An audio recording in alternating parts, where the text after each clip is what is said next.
ಓಂ ಶ್ರೀ ಗುರುಭ್ಯೋ ನಮಃ. ವಸುದೇವಸುತಂ ದೇವಂ ಕಂಸಚಾಣೂರಮರ್ದನಂ ದೇವಕೀ ಪರಮಾನಂದಂ ಕೃಷ್ಣಂ ವಂದೇ ಜಗದ್ಗುರುಂ. ಪರಾತ್ಪರ ಯೂಟ್ಯೂಬ್ ಚಾನಲ್ನ ಎಲ್ಲ ವೀಕ್ಷಕರಿಗೆ ಸ್ವಾಗತ. ಹಿಂದಿನ ವಿಡಿಯೋದಲ್ಲಿ ಶ್ರೀಕೃಷ್ಣ ಅರ್ಜುನನಿಗೆ ಅಸುರಿ ಗುಣಗಳನ್ನು ಹೊಂದಿರತಕ್ಕಂಥವನು ಇತಿಮಿತಿ ಇಲ್ಲದಂಥ ಕಾಮನೆಗಳನ್ನು ಹೊಂದಿ ಡಂಬಾಚಾರ, ಮದ ಇವುಗಳನ್ನೆಲ್ಲ ತಾನು ಬೆಳೆಸ್ಕೊಂಡು ಅದೇ ಒಂದು ಅನಾಚಾರವನ್ನು ಆಶ್ರಯಿಸ್ತಾನೆ. ಈ ಅಸುರಿ ಗುಣದವನು ಅಪರಿಮಿತವಾದಂಥ ಚಿಂತೆಗಳನ್ನು ಆಶ್ರಯಿಸಿಬಿಟ್ಟು ಕಾಮಗಳ ಪರಮ ಭೋಗಿ ಆಗಬೇಕು ಅಂತೇಳಿ ಸರ್ವಸ್ವವನ್ನು ತಾನೇ ಪಡಿಬೇಕು ಅನ್ನುವಂಥ ಆಸೆಯಿಂದ ಮತ್ತು ಕಾಮಕ್ರೋಧಗಳನ್ನೇ ತನ್ನ ಪಾರಾಯಣ ಅಂತ ಮಾಡಿಕೊಂಡು ಅನ್ಯಾಯ ಮಾರ್ಗದಿಂದ ಧನ ಸಂಗ್ರಹ ಮಾಡಿ ಸುಖ ಪಡೋದಕ್ಕೆ ಯತ್ನಿಸ್ತಾನೆ ಅಂತ 10, 11, 12ನೇ ಶ್ಲೋಕಗಳಲ್ಲಿ ಹೇಳಿದ್ದ ಭಗವಂತ. ಮತ್ತೆ ಮುಂದುವರೆದು ಈ ಅಧ್ಯಾಯದ 13 ಮತ್ತು 14ನೇ ಶ್ಲೋಕಗಳಲ್ಲಿ ಏನನ್ನು ಹೇಳ್ತಾರೆ ಅಂತ ನೋಡೋಣ. ಇದ ಮಧ್ಯಮಯ ಲಬ್ಧಂ ಇಮಂ ಪ್ರಾಪ್ಸ್ಯೆ ಮನೋರಥಂ ಇದಮಸ್ತೀದಮಪಿ ಮೇ ಭವಿಷ್ಯತಿ ಪುನರ್ಧನಂ ಅಂತ ಹೇಳ್ತಾ ಇದ್ದಾನೆ ಶ್ರೀಕೃಷ್ಣ. ಇವತ್ತಿನ ದಿನ ಈ ಕೋರಿಕೆ ಈಡೇರಿತು ನಂದು ಅಂತ ಭಾವಿಸ್ತಾನೆ ಅಸುರಿ ಸ್ವಭಾವದವನು. ಇವತ್ತು ಈ ಕೋರಿಕೆ ಈಡೇರಿತು, ಇನ್ನು ಆ ಕೋರಿಕೆಯನ್ನು ಈಡೇರಿಸ್ಕೊಳ್ತೀನಿ. ಈ ದಿನಕ್ಕೆ ಇವತ್ತು ಇದು ಲಭಿಸಿತು, ನಂತರ ಇನ್ನೊಬ್ಬರ ಧನವನ್ನು ಕೂಡ ನಾನು ಬರೋ ಹಾಗೆ ಮಾಡ್ತೀನಿ, ಅದು ನನಗೆ ಬರುತ್ತೆ ಅಂತ ಭಾವಿಸ್ತಾನೆ. ಈ ಅಸುರಿ ಸ್ವಭಾವದ ಜನಗಳಿಗೆ ಎಷ್ಟು ಗಳಿಸಿದರೂ ಕೂಡ ಆಸೆ ಅನ್ನೋದು ಕೊನೆ ಆಗಲ್ಲ.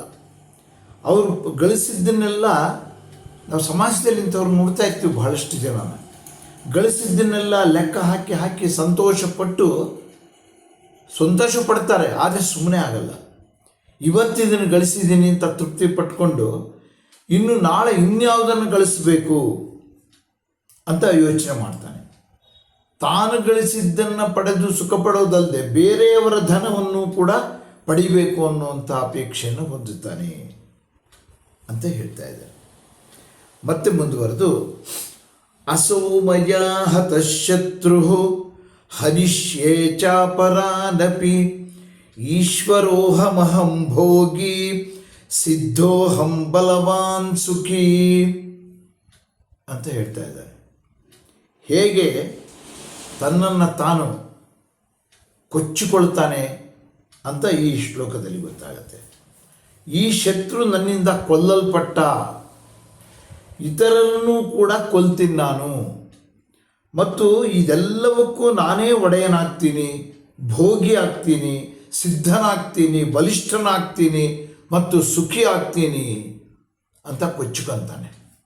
ಈ ಅಸುರಿ ಸ್ವಭಾವದವನ ಗುಣಗಳು ದಿನೇ ಈ ಮಟ್ಟಕ್ಕೆ ಬರ್ತವೆ. ಯಾವ ಮಟ್ಟಕ್ಕೆ? ಬೇರೆಯವರನ್ನು ಕೊಂದು ಅವರದನ್ನು ತಾನು ಪಡ್ಕೊಂಡು ಅದಕ್ಕೆ ಒಡೆಯನಾಗಬೇಕು. ಆ ಬೇರೆಯವನು ಅನ್ನೋನು ಅವನು ಹೇಗೆ ಪಡೆದಿರ್ತಾನೆ ಅನ್ನೋದು ಬೇರೆ ವಿಚಾರ. ಆದರೆ ಈ ಅಸುರಿ ಸ್ವಭಾವದವನು ಇತರರ ಸೊತ್ತನ್ನು ಹೊಂದೋದಕ್ಕೆ, ಅವ್ರನ್ನ ಕೊಲ್ಲೋದಕ್ಕೂ ಕೂಡ ಮುಂದಾಗ್ತಾನೆ. ಒಬ್ಬನನ್ನು ಏನೋ ನಿರ್ನಾಮ ಮಾಡಿ ಅದರಿಂದ ಏನೋ ಪಡ್ಕೊತಾನೆ, ಅಲ್ಲಿಗೆ ಸುಮ್ಮನೆ ಆಗಲ್ಲ. ಇತರರನ್ನೂ ಕೂಡ ನಿರ್ನಾಮ ಮಾಡಿ ಅವ್ರನ್ನ ಮುಗಿಸಿ ತಾನು ಎಲ್ಲ ಧನವನ್ನು ಕೂಡ ಪಡ್ಕೊಂಡು ಅದಕ್ಕೆ ಒಡೆಯನಾಗಿ ಭೋಗಿಯಾಗಿ ಏನನ್ನ ಬೇಕಾದರೂ ನಾನು ಮಾಡಬಲ್ಲೆ ಅನ್ನುವಂಥ ಬಲಿಷ್ಠನಾಗ್ತೀನಿ ಮತ್ತು ಇದರಿಂದ ಎಲ್ಲ ಸುಖಗಳನ್ನು ಹೊಂದುತ್ತೀನಿ ಅಂತ ಭಾವಿಸ್ತಾನೆ. ತಾನು ಪಡೆದಿರತಕ್ಕಂಥ ಇಂಥ ಸೊತ್ತು ಯಾವ ರೀತಿಯ ಸುಖವನ್ನು ಕೊಡುತ್ತೆ? ಹಾವಿನ ಹೆಡೆಯ ಕೆಳಗೆ ಇರ್ತಕ್ಕಂಥ ಕಪ್ಪೆ ಹಾವಿನ ಹೆಡೆ ತಣ್ಣಗಿದೆ ಚೆನ್ನಾಗಿ ಅಂತ ಅದು ಭಾವಿಸಿದರೆ ಅದು ಎಂಥ ಸುಖ? ಅದು ಹಾವಿನ ಹೆಡೆ ಆ ರೀತಿ ಆಗುತ್ತೆ. ಅವನು ಪಡ್ಕೊಳ್ಳುವಂಥ ಸುಖ ಅದು ಎಂದಿದ್ರೂ ಕೂಡ ಅವನಿಗೆ ವಿರುದ್ಧವಾಗಿ ಪರಿಣಮಿಸುತ್ತೆ, ಅವನನ್ನೇ ಅದು ನುಂಗಿ ಹಾಕುತ್ತೆ ಅನ್ನುವಂಥ ಸತ್ಯವನ್ನು ಭಗವಂತ ಇಲ್ಲಿ ಅರ್ಜುನನಿಗೆ ಬೋಧಿಸ್ತಾ ಇದ್ದಾನೆ ಅಂತ ಹೇಳ್ತಾ ಇವತ್ತಿನ ಈ ವಿಡಿಯೋವನ್ನು ಮುಕ್ತಾಯ ಮಾಡ್ತೀನಿ. ನಮಸ್ಕಾರ.